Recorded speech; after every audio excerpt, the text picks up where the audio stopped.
A race where 95% of riders fail, a terrain that looks like it was carved by chaos itself, and one man who turned this nightmare into his comfort zone. In the heart of Europe lies a challenge so brutal, it makes even the best question themselves. It's only 35 kilometers, roughly 22 miles of pure punishment, but every meter is a battle against gravity, mud, and the human body. Every year, thousands try. Few even start. Almost none make it to the end. And yet, there's one man who has won 4 times in a row and made it look easy. How can anyone dominate a course designed to destroy both machines and men? What kind of mind and what kind of machine can conquer the impossible? Before we understand how this rider became a symbol of endurance, we need to meet the iron monster he learned to tame.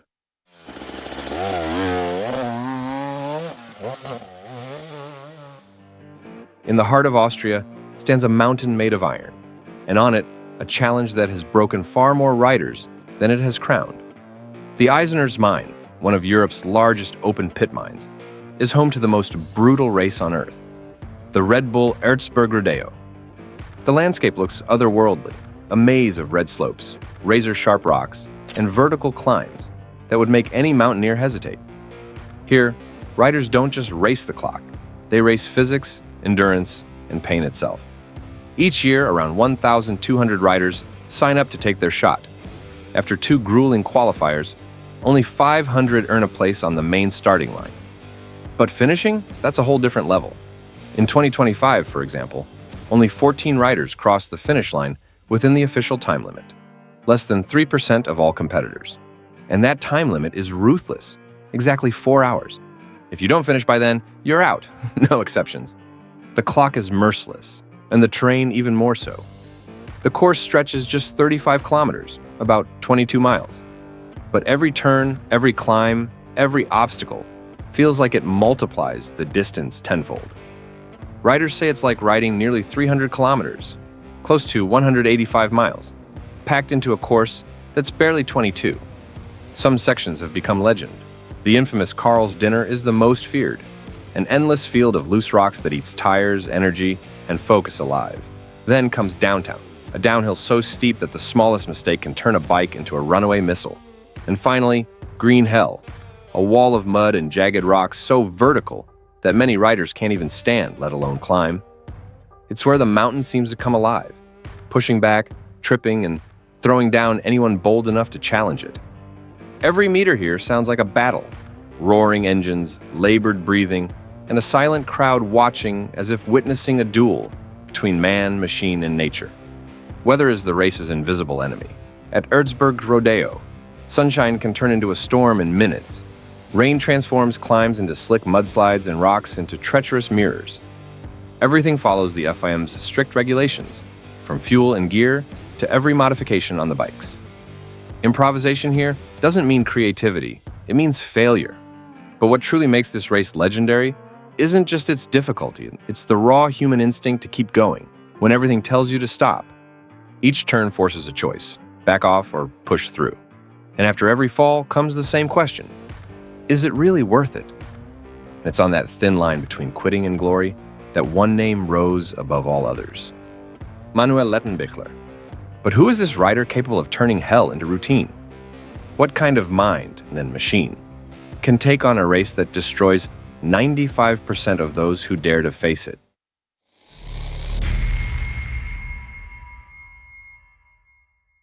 When Manuel Lettenbichler first arrived at the Eisenerz mine, he was just a 16-year-old kid with one goal: to prove he could live up to the legacy of his father, the hard enduro legend Andreas Lettenbichler. Years later, that kid would rewrite the history of the sport. In 2022, Lettenbichler claimed his first Erzbergrodeo victory. The race was held under damp and slippery conditions, turning every climb into a trap and testing every rider's balance. Even so, the German crossed the finish line in 2 hours and 58 minutes, beating Mario Roman by 3 minutes. That day, the hard enduro world knew something special had begun. In 2023, he didn't just win, he owned the mountain. Racing under dry skies and moderate heat, he finished in 2 hours and 31 minutes, a full 11 minutes ahead of Billy Bolt. His riding was so precise, it seemed like he could predict every rock before hitting it. While others fought to stay upright, he floated through dust and stone as if the terrain had been built for him. By 2024, Erzbergrodeo revealed its cruelest side yet. Constant rain and thick fog turned the track into a swamp of mud and slick rock. But Lettenbichler showed why he's the most complete rider of his generation, finishing in 2 hours and 47 minutes, while Tristan Hart came in 20 minutes later. In a race where just finishing is a victory, opening that kind of gap is beyond belief. Then came 2025, the year of the four-peat. Under mixed conditions, dry in some sections, mud in others, Lettenbichler was flawless from start to finish. He crossed the line in 2 hours and 49 minutes, leaving Billy Bolt 11 minutes behind once again. At Erzbergrodeo, where every minute is torn from the mountain through blood, stone, and endurance, Lettenbichler didn't just win, he carved his name into the mountain itself. So, what's the secret behind his dominance? Part of it lies in his style. Technical, controlled, almost surgical. Lettenbichler has the rare ability to read the terrain like a chessboard in motion. And part of it comes from his loyal partner, the KTM 300EXC, the machine that evolved alongside him. Since 2022, Lettenbichler has raced with the KTM 300EXC TPI, a masterpiece of Austrian engineering built for enduro extremes. Its two-stroke engine with direct electronic injection delivers instant torque, essential for climbs with near-zero traction. The chrome molybdenum steel frame keeps it light yet rigid, while the WPX PLOR suspension absorbs brutal impacts as if the terrain were soft clay. By 2025, KTM had refined the bike even further, a reinforced frame, updated electronics, and a tuned engine delivering even more low-end torque. It looked, and performed, like it was built specifically for Lettenbichler. He fine-tuned it with custom touches, shorter handlebars, reinforced skid plates, and a gear setup optimized for maximum torque on steep climbs. The synergy between rider and machine reached absolute precision. Where others lost traction, he kept control. Where they slowed down, he found the perfect moment to accelerate. Lettenbichler turned Erzbergrodeo's chaos into a calculated science. But how does someone sustain that level of perfection for 4 straight years? And when a rider conquers the impossible so many times, what does he leave behind for the sport itself?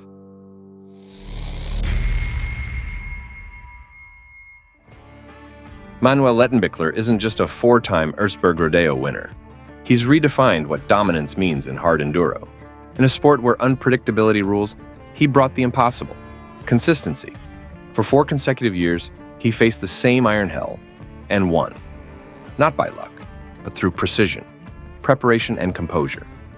While most riders dream of simply finishing within the 4-hour limit, he ends the race nearly an hour early. The KTM 300EXC has become part of his DNA. A bike that was already legendary is now a symbol of technical supremacy. Lettenbichler and his KTM formed a partnership for the ages, like Senna and McLaren, Rossi and Yamaha, Hamilton and Mercedes. Together, they became the most dominant duo in modern hard enduro, and there's no sign of them slowing down. Erzbergrodeo, with its terrain built to crush egos and machines, remains the ultimate stage for modern heroes. Every corner tells stories of crashes, exhaustion, and survival. But among all the scars on that mountain, one mark stands out: the trail left by Lettenbichler, the man who turned pain into mastery. The Iron Throne is occupied, but the real question is, who will dare to take it from the king? The 2026 edition promises to be the most competitive Erzbergrodeo in history. And if Lettenbichler still hasn't shown his limits, what else can he achieve? Could he break the record with a 5th straight victory and become the undisputed greatest hard enduro rider of all time? I want to know what you think. Will he claim the Penta, or will someone finally dethrone the King of Erzberg? If this race blew your mind as much as it did ours, hit that like button to show your support and prove you're up for any challenge. Subscribe, turn on notifications, and stay tuned. We've got many more epic stories from the world of off-road coming your way. And hey, there's another video popping up on your screen right now. Click it, and I'll see you there. Keep exploring. The world doesn't stop, and neither do we.